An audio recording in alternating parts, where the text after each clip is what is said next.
चाषी भाई भौणी मानक आसीगला बड़ खुशी खबर। यही तारीख में आपको आसवाक जाऊँगी सीएम किसान योजना अधीन टंका। तेज नहीं मुख्यमंत्री मोहन चरण आज जारी कले एक बड़ घोषणा। तेज क्यों मैंने पाइबे केते टंका लेखा पाइबे कौन रही अपडेट जहाँ विषय में डिटेल रे जानिबा शेष पर्यंत देखूँ। ता पूर्व वीडियो को लाइक करूँ, सब्सक्राइब करनथिले एबे सब्सक्राइब करी पाखर थिबा घंटी चिन्ह को दबाई दिंतु। देखंतु एबे एक अपडेट रही नुआखाई अवसर में चाषी को मिलिबो सीएम किसान योजना टंका।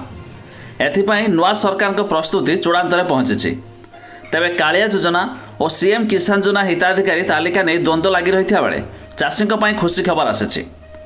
तेबे कालिया योजनार ना बदली सीएम किसान योजना होइछि, किंतु कालिया योजना चाषी को मिलुथिबा सहायता राशि मिलिबो कि नहीं ताकू नहीं हिताधिकारी के मध्य एबे भी द्वंद्व लगी रही। तेबे कालिया योजना जो हिताधिकारी माने सहायता पाउथिले सेमाने सीएम किसान योजना टंका मिलिबो कि नहीं से नहीं मध्य संदेह रही। हेले ए सब भितर चाषी भल खबर आसी कि सेप्टेम्बर 8 रे पड़ुथिबा नुआखाई पर्व अवसर में चाषी को सीएम किसान टंका देवाक योजना करुछंती नुआ सरकार। एथिरे प्रस्तुति चूड़ांत पर्यायर पहुंची और मंजूरी पाई मध्य मुख्यमंत्री निकट को फाइल पठाଯିबा बोली सूचना मिली। ते मुख्यमंत्री फाइल रे दस्तखत करबा परे चाषी खाता को जीव सीएम किसान टंका। नुआखाई पश्चिम ओडिशार गणपर्व होइथिबारु एही अवसर में चाषी खाता को टंका पठाइबाकू लक्ष्य रखिछंती मोहन सरकार। तेबे सीएम किसान योजना पई मोहन सरकार बजेट रे 1900 कोटी टंकार व्यय बराद करछंती। हेले सीएम किसान योजना रे क्षुद्र नाममात्र चाषी भूमिहीन को सहायता मिलिबो कि नहीं ताहा मध्य स्पष्ट होय नहीं।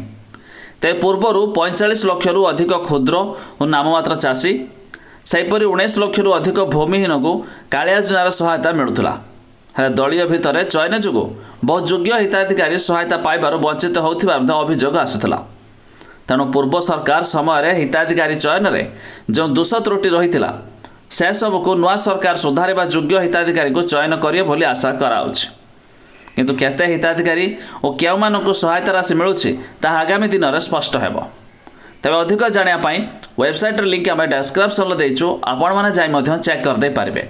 आ खुशी खबर मुताबक सेप्टेम्बर 8 रे चाषी भाई भौणी मानक मिलवाक सीएम किसान योजना अधीन टंका।